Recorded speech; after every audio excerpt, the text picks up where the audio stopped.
Y'all already know we got a very special guest right now. This man got the pulse of the culture, and I love it, man. So major salute for that, first of all. So I want to ask you some questions about the culture as well. Okay.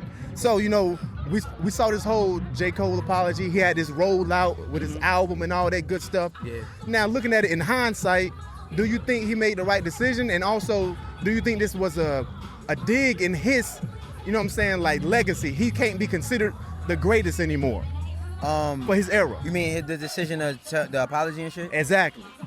Nah, man. I think like we just in a time where everybody expects people to be who they want them to be. J. Cole was honest enough to say, I'm not like that. The song that went after him was called Like That. Right. He got up there and said, I apologize. And the apology is still not enough.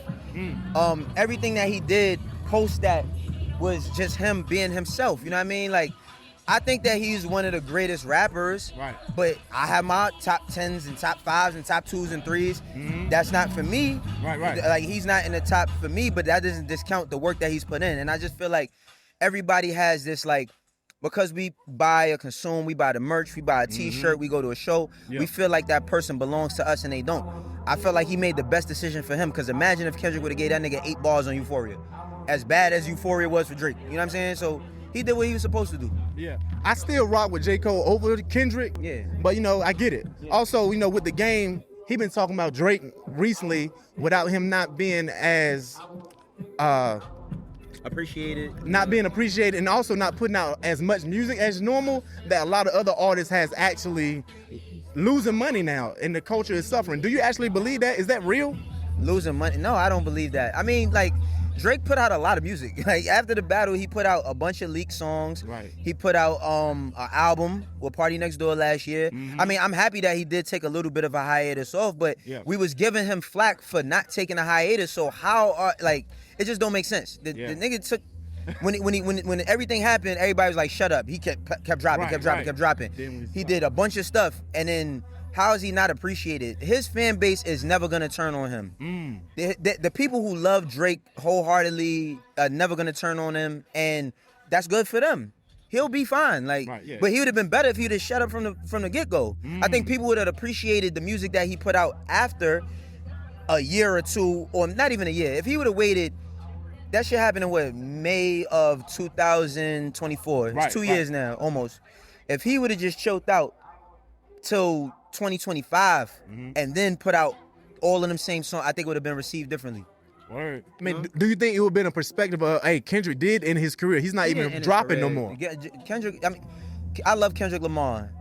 He did not end Drake's career. That is ridiculous for anybody to think that if Drake goes to do something that nobody's gonna support, ending your career means you don't have a career. Right. We've seen ended careers. Yeah, he has a career. Like, he literally but have we? Because people think Ja Rule's career got ended.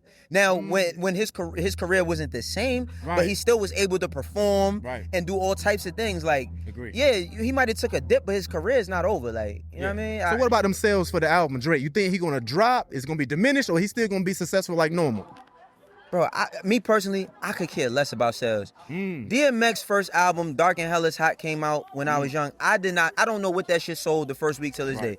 Flesh of My Flesh, Blood of My Blood. Almost every favorite album I had growing up, whether that was the Big Timers, bro. I Got That Work. I don't know what that album sold, but it's my favorite album, one of my favorite albums. I don't care what these niggas sell. We live in a time where niggas is just too nosy. Everybody want to know what your contracts say, how much money you getting, what you get for a show, what you charge for a feature. That's not, when did that ever matter? That doesn't matter. Unless a nigga's bragging about it in bars, who cares? Drake is gonna come out, he's gonna most likely have the #1 album when he drops. He's gonna have big singles. His career is not over. Did he get his ass spanked in a battle? Absolutely. Is his career over? Absolutely not. Got you. So one of my final questions, do you think there's an age limit when it comes to creating hip-hop music? If so, what's that age? No, ain't no age limit on creativity, man. I think it's an age limit on talking about bullshit. I think there's an age limit on, like, I'm from the block. I come from poverty like everybody else. The east side of Zone 6 of Atlanta ain't no different than the east side of Harlem where I'm from. Right.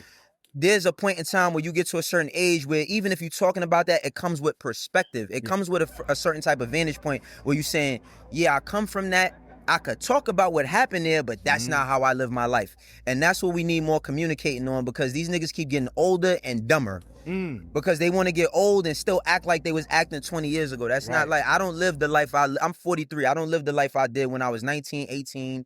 I don't be around gang members or bangers. If a nigga told me I wasn't in the streets, I don't care. I'm in Home Depot.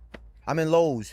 So do you think Gucci was wrong? Because he's like 45 or something like that. Like, he letting police do his job when it comes to the whole Pooh Shiesty and all that shit. He not letting the police do his job. I mean, end of the day, bro, he went through a traumatic experience. Right.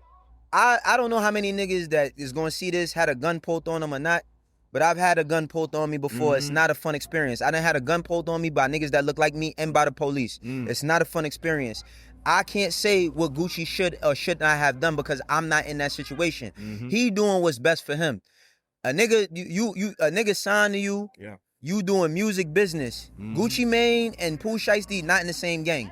If they was in the same gang and they was doing some gang shit and they ran up in a building robbing people together, then that's a whole nother conversation. Nice. If you sit here and pull a gun on me and say, you get me out my contract, what? It's crazy work. I mean, listen, bro, I just hate the fact that, because when I see Pooh Shiesty, when I see Gucci, I don't care where niggas is from. They my people. They black people. I hate to see black people argue over ignorance. Yeah, 100%. Niggas argue. So once Gucci would have became John Wick, killed everybody in the room. Right. Niggas would have been like, yo, Gucci, you a businessman. You ain't supposed to be doing that. You can't win. You should have cooperated. Fuck out of here. It's crazy, man. Well, I appreciate you taking some time to I chop it up appreciate with you us, too, brother. man. Keep holding this shit down, man. Hey, can you tell the people like how they can follow you if they not tapped in? Wayno 119 on everything. If you on YouTube, check out Wayno 119. That's my channel. You can get all my content. I drop at least 12 to 13 episodes a week. I got another channel that I'm building called Out the Box with Wayno, where I talk about sneakers, you know what I mean, from a perspective of a 43-year-old man that just loves the shit he grew up on. So yeah, mess with me, man. Wayno 119. You already know, man. The Highest Point Podcast. We out. The Highest Point Podcast. More than a pod, it's a lifestyle.